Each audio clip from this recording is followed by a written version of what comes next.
Hi friends, welcome to my channel. இந்த வீடியோல நாம முருங்கைக்காயை வச்சு ஒரு சூப்பரான பொரியல் தான் பார்க்க போறோங்க. இத நீங்க சாம்பார் சாதத்தோடவும் வச்சு சாப்பிடலாம். அப்படி இல்லாட்டி வெறும் சாதத்துல கூட பிசைஞ்சு சாப்பிடலாங்க. ரொம்ப டேஸ்டா இருக்கும்.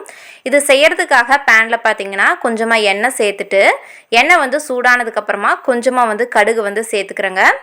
கடுகு நல்லா பொரிஞ்சதுக்கு அப்புறமா இதல வெங்காயம் சேர்த்துக்கலாம். நான் சின்ன வெங்காயம் தான் சேர்த்துருக்கேங்க. நீங்கள் பெரிய வெங்காயம் இருந்தாலும் சேர்த்துக்கலாம்.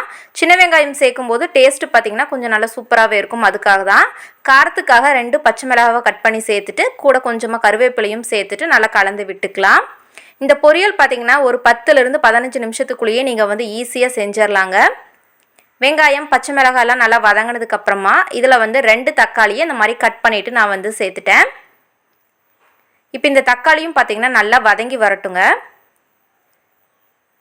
இதில் நம்ம மற்ற இன்க்ரீடியன்ட்ஸ் ஒன்றா சேர்த்துடலாம். ஒரு 1/4 டீஸ்பூன் அளவுக்கு மஞ்சள் தூள், காரத்துக்காக ஒரு 1/2 டீஸ்பூன் அளவுக்கு மிளகாய் தூள் சேர்த்துக்கிறேங்க. உங்களோட காரத்துக்கு தகுந்தாற்போல் நீங்கள் சேர்த்துக்கலாம். அடுத்ததாக பார்த்தீங்கன்னா 1 டேபிள் ஸ்பூன் அளவுக்கு கரம் மசாலா நான் சேர்த்துருக்கேன். சேர்த்துட்டு இந்த மாதிரி நல்லா கலந்து கொடுக்கலாங்க. தக்காளி பார்த்திங்கன்னா நல்லா வெந்து சாஃப்டாகி நமக்கு எல்லாம் ஒன்று சேர்ந்தாற்போல் வரட்டுங்க. இது வேகிறதுக்காக நம்ம கொஞ்சமாக தண்ணி சேர்த்துக்கலாம். ரொம்ப அதிகமாக வேண்டாம். லைட்டாக கிரேவி மாதிரி வரட்டுங்க. இப்போ தண்ணியும் சேர்த்தாச்சு. நான் ஒரு 1/2 கிளாஸ் அளவு தண்ணி சேர்த்துருக்கேன். இப்போ நல்லா கலந்து விட்டுக்கலாம். முருங்கைக்காய் சாப்பிடாதவங்க கூட இந்த மாதிரி செஞ்சு கொடுத்தீங்கன்னா நல்லா சூப்பராக சாப்பிடுவாங்க. இப்போ தக்காளி பார்த்திங்கன்னா நல்லா மசிஞ்சு வந்துடுச்சு. இந்த சமயத்தில் நம்ம முருங்கைக்காய் சேர்த்துடலாம். நான் 4 முருங்கைக்காவை இந்த மாதிரி தோலெல்லாம் எடுத்துட்டு கட் பண்ணிவிட்டு இதில் சேர்த்துட்டேங்க.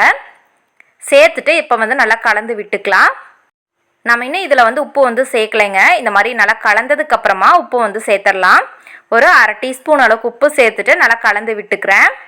இது எல்லாமே மீடியம் ஃப்ளேம்லேயே பொறுமையாக வேகட்டுங்க.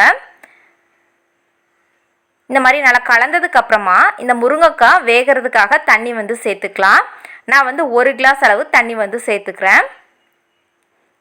இந்த மாதிரி சேர்த்ததுக்கு அப்புறமா நல்லா கலந்து விட்டு நம்ம க்ளோஸ் பண்ணி வச்சிடலாங்க. நல்லா பொறுமையாக ஒரு 10 நிமிஷம் போல் நல்லா வேகட்டும்.